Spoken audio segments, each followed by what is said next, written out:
والذي أوحينا إليك من الكتاب هو الحق مصدقا لما بين يديه إن الله بعباده لخبير بصير.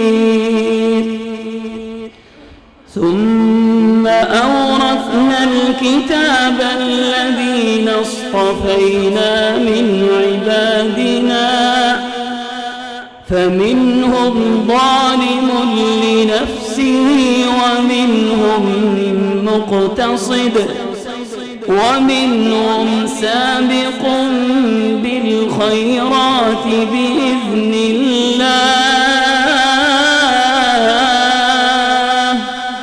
ذلك هو الفضل الكبير.